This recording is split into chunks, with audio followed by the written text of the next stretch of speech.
Story. Now, story is everything in a unicorn. So, what's the story of Zomato? Dipinder grew up in Muktsar, Punjab. During his days at IIT, he used to face a lot of problems while placing an order through direct dialing. So, he formed an online food ordering company. The company at that time didn't work because it was too early for the Indian market and which was facing infrastructural bottlenecks like internet shortage, lack of smartphones, etc. So he had to shut it down. Then he joined Bain and Company and started working there as an analyst. While playing foosball in the office cafeteria, he again saw a huge queue of bachelors trying to order lunch and dinner by collecting menus. There it struck him that although online food ordering may not work, but people definitely could make use of scanned menus and phone numbers of the restaurant. Thus, Foodie Bay was born in 2008 with Pankaj Chadda as the co-founder.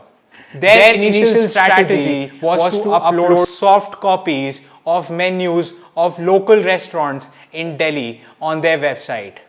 Initially for people in their office and then to everyone in the city. This started as sort of a weekend work while working in Bain, as his wife and him used to roam around the city to collect as many menu cards as possible, and they uploaded that on Foodie Bay.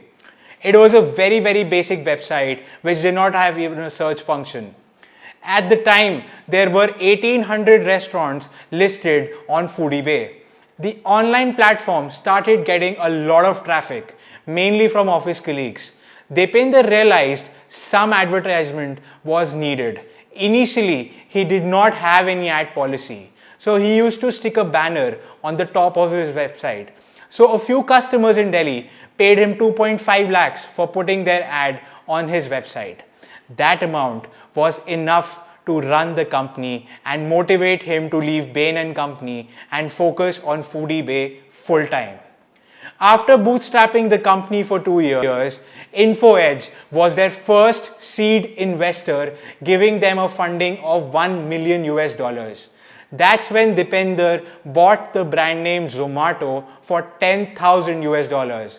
As someone pointed out to him that Foodie Bay has eBay as its last 4 characters and they could be sued for it. The investors of InfoEdge did not want to have any lawsuit and urged Dipinder to change the name to Zomato. The company's core focus has been on food and everything which comes in the periphery of food. It started off as a restaurant aggregator wherein they did simple menu listings and users and critics rated the restaurants. So it became a platform for all restaurants across India. As restaurants started getting rated on their app, they pushed harder to improve the quality of food and customer experience. As a result, the aggregate average rating increased from 3.4 to 4.3. This is the impact Zomato had. From one city, the company has grown to 500 plus cities and plans to expand further. From a simple HTML website, Zomato has now 50 million subscribers. In 2015, the company ventured into food delivery ecosystem.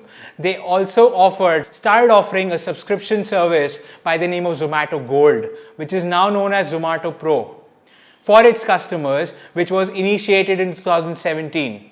Then in 2018, Zomato acquired a startup by the name of Votu and renamed it Hyperpure, which is a B2B platform wherein Zomato has entered into the supply chain of restaurants by sourcing products directly from farmers, mills, producers and processors to supply to the restaurant partners.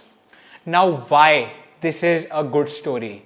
Because right now Zomato serves only 3 to 4 meals per month to each of its subscribers on an average. Food business is a $77 billion market. Right now, the penetration is only 8 to 9% in terms of number of meals eaten by Indian people. People will have their meals, right? Their goal is to scale it up substantially by convincing people that restaurant food is equally good as home cooked food. Maybe they shall be auditing the restaurant kitchens and setting standards. Maybe they would be putting reports on their platform. The hope is that they're going to build up the trust of their existing 50 million subscribers, and restaurant food can be as good as home cooked food. Once this perception is created, they can scale this up even to 10 to 15 meals a month. Right now, China, which has an equivalent population size of India, the online food market is 9 to 10 times that of India. The bottom line is that valuations should be based on a good story, not a fairy tale though. There must be scalability and growth drivers that will allow the company to generate higher margins. The company will continue to reinvest post its IPO to acquire more customers in the B2C as well as the B2B space. As I told you in my introduction, there are good companies and then there are bad companies. Zomato is a good company. I say this because when Mayank and I went for lunch at a local Chinese food stall, owner name called Tony's in Delhi, we asked him a simple question while ordering our food. What impact has Zomato or Swiggy made to your life? The vendor's eyes beamed with joy to tell us about these delivery giants. He said because of Zomato and Swiggy, his food has reached to the farthest corners of Delhi, which wouldn't have been possible otherwise. Further, he earns an additional income of 1 lakh rupees thanks to these two delivery giants. Now that is a good company which has created a fantastic ecosystem. Therefore, my friends, valuation is not done only on Excel sheets. Yes, all these companies have to generate operating cash flows in future for pricing to make sense. But these operating cash flow projections cannot be done only on Excel sheets without applying an open mind. All the 57 unicorns in India have a similar unique story. Each of these young founders of these young unicorns have solved a good problem. As long as there is a good problem to solve, there is scope of scalability in their visions. Their valuations shall always go up, no matter what people say about them. In our country, when a petrol pump attendant can become the owner of the largest company in the world and a chai wala can become the prime minister, then such stories no longer remain fairy tales.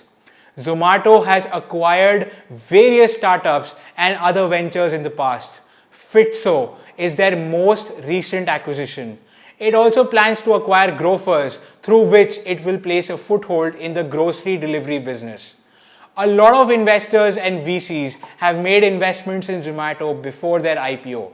Right from their first seed round of $1 million to their most recent venture round of $250 million by Quora, Tiger Global and Fidelity.